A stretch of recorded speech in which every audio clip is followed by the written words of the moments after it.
Why 5G is different and what makes it stand out from previous mobile generations. Basically, the fifth generation of mobile communication has completely changed the traditional way of wireless communication. In earlier generations, a hexagonal architecture was used for mobile base station distribution, which was commonly known as macro base station, with antennas installed with the pre-specified transmit power and frequency reuse approach due to very limited bandwidth resources, as we were only able to access a very limited sub-6 GHz spectrum along with managing destructive interference issues.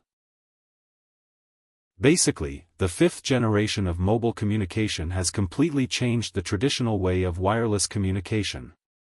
In earlier generations, a hexagonal architecture was used for mobile base station distribution, which was commonly known as macro base station, with antennas installed with the pre-specified transmit power and frequency reuse approach due to very limited bandwidth resources, as we were only able to access a very limited sub-6 GHz spectrum along with managing destructive interference issues. Small cell architecture involves deploying low-power, short-range base stations, that is, small cells in dense urban and indoor areas, to enhance wireless network capacity and coverage, complementing larger macro cells by bringing the network closer to users.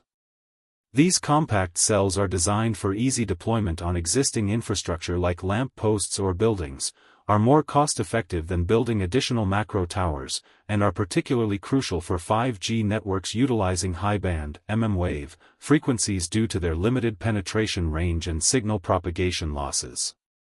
The architecture consists of the small cell radio unit, with components like baseband and antennas, a backhaul connection to the network's core, and management/orchestration systems for operation and monitoring.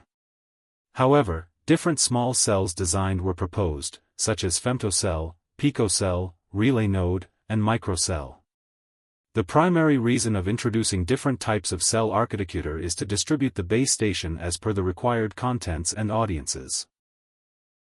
For example, femtocell are introduced for indoor environment, like for internet and other wireless data transmission services. The transmit and coverage area of femtocell architecture is very small, particularly compared to other small cell designs. By the way, small cell architecture is also referred as low-power nodes.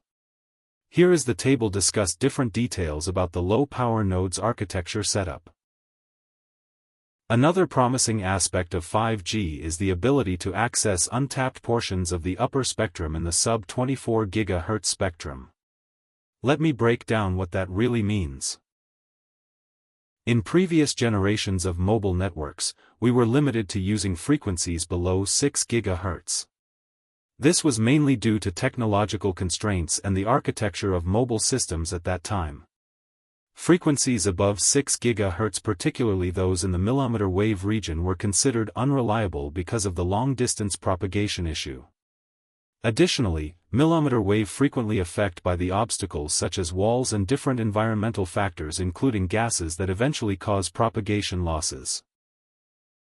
However, recent advancements and novel technologies have made it possible to tap into these higher frequency resources. Now, it's important to note that not the entire 24 GHz spectrum is available. Within this range, specific bandwidth portions have been identified that can be used for modulation and data transmission. To put this into perspective, let's consider the unlicensed 5 GHz spectrum, which falls within the sub-6 GHz range. Here, the maximum available bandwidth is 20 MHz.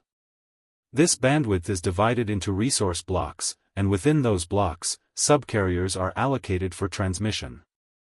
That's a fascinating topic in itself, but it's a bit different from what we're discussing now. I'll revisit it later. Similarly, in the 24 GHz band, the wavelength falls in the millimeter range, which is why this band is commonly referred to as the mmWave frequency spectrum.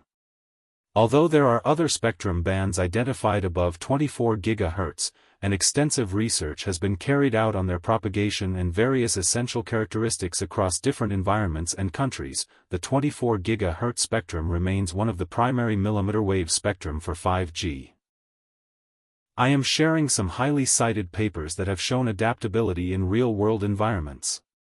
If you are interested in exploring this further, those papers provide deep insights into channel characterization, path loss calculations, and other critical aspects of millimeter wave communication.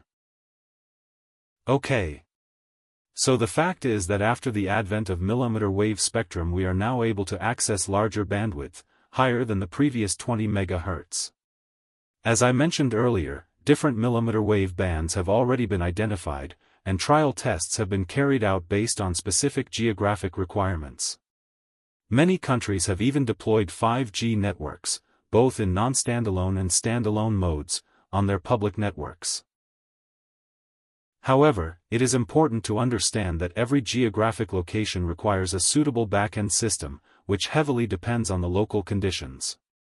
For instance, factors such as population size and the number of mobile towers in a given area play a critical role, especially in dense urban environments. Other considerations include how many mobile sites are already installed, which types of mobile networks are in operation, what spectrum bands they use, and the kinds of services they provide, along with their associated costs. In short, there are numerous factors that shape the practical deployment of mobile networks, and these must all be carefully considered when rolling out 5G. Another key technology that has shaped the new era of 5G is the massive multiple input multiple output antenna system, commonly known as massive MIMO. In simple terms, a MIMO system uses a large number of full duplex antennas that can simultaneously handle 64 by 64 inputs and outputs. This enables true bidirectional communication on the same frequency at the physical layer. To optimize massive MIMO, advanced antenna designs and sophisticated transceiver architectures have been developed. Extensive research has been carried out on how to effectively utilize massive MIMO, making it one of the most critical enablers of 5G performance in terms of capacity, coverage, and efficiency. From technical perspective, massive MIMO leverages spatial multiplexing, where multiple independent data streams are transmitted simultaneously over the same frequency band but through different spatial channels. This is achieved by exploiting the spatial degrees of freedom offered by large antenna arrays, which not only increases spectral efficiency but also improves energy efficiency through beamforming. Beamforming allows the signal energy emitted by the transmitter antennas toward specific users, reducing interference and enhancing signal quality. Let me elaborate for your better understanding. Basically, beamforming works by controlling the phase and amplitude of the signals transmitted from each antenna element in the massive MIMO array. Think like a choir singing in harmony. It means if all voices are aligned properly, the sound is loud and clear in one direction, but weaker in others. Likewise, by adjusting the timing that is phase and amplitude of each antenna's signal, the emitted RF signals combine constructively in the direction of the intended user. At the same time, they can interfere destructively in other directions, which minimizes leakage and reduces interference to unintended users. In practical environment, the technique helped to provide a high channel gain, focused signal, while users in other directions experience minimal interference issue. This principle of spatial selectivity is one of the reasons massive MIMO can simultaneously serve many users efficiently in the same frequency band. In short, joint venture of massive MIMO antenna system with beamforming technique changed the way wireless networks utilize spatial resources by focusing energy exactly where it is needed, unlike conventional isotropic antenna, which transmits energy equally in all directions, or randomly spread the transmitted energy in all directions.